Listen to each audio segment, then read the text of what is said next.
আপনার বাসায় যদি বিস্কিট থেকে থাকে তাহলে এই খাবারটি অবশ্যই আপনার জন্য। ইতালির সবচেয়ে ফেমাস একটি খাবার তিরামিসু, সেটা আজকে আপনাদেরকে বানিয়ে দেখাবো। আর এটা খেতে এত বেশি সুস্বাদু, আপনারা একবার খেলেই বুঝবেন। তো ১ম এ আমি যেটা করেছি সেটা হচ্ছে ডানোর ক্রিমটা নিয়ে নিয়েছি। এরপর এর সাথে আমি কনডেন্স মিল্ক এড করে দিয়েছি।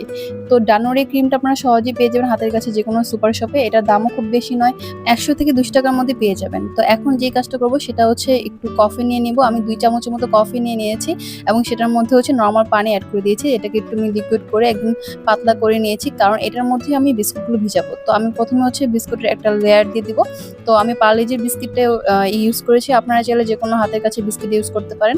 তো ফার্স্ট লেয়ারটা দেওয়ার পর উপরে হচ্ছে আমার যে মিক্স করাটা ছিল ক্রিম আর মিল্কের, সেটা দিয়ে দিলাম এবং উপরে একটু কোকো পাউডার দিয়ে দিলাম। এখন আমার সেকেন্ড লেয়ার দেওয়ার পালা। তো এখন পরবর্তীতে আমি সুন্দর করে সবগুলো বিস্কিট ছড়িয়ে দিলাম এবং সাথে সেই ক্রিমের মিশ্রণটা দিয়ে দিলাম এবং উপরে হচ্ছে কোকো পাউডারের লেয়ারটাও দিয়ে দিলাম। তো এভাবে করে আমি ৩ টা লেয়ার দিব এবং থার্ড লেয়ারটা দিয়ে দিলাম, সর্বশেষ লেয়ার যেটা, এবং উপরে কোকো পাউডার দিয়ে সুন্দর মতো সাজিয়ে নিলাম আমার এই সুন্দর তিরামিসুটা। আমি একটা ছোট কাপেও করে নিয়েছিলাম। তো আপনাদেরকে ছোট কাপের টেস্টে আমি দেখাবো যে কিরকম হয়েছে। তো এটা খেতে এত বেশি সুস্বাদু হয়েছিল, আপনাদেরকে কি বলবো। আমার মনে হচ্ছিল বাইরে থেকে আমি আর কখনোই তিরামিসু কিনে খাবো না। এটা এখন থেকে আমি বাসায় সবসময় বানিয়ে খাবো এবং আপনাদেরকেও শিখিয়ে দিলাম। আপনারাও খুব সহজে বানিয়ে খেতে পারেন এবং এটা বানাতেও কোনো রকম প্যারা নেই। সো আজকে আপনাদের জন্য এটুকুই রইলো। আপনারা আমাকে অবশ্যই জানাবেন কেমন লাগলো আপনাদের কাছে। Till then tata.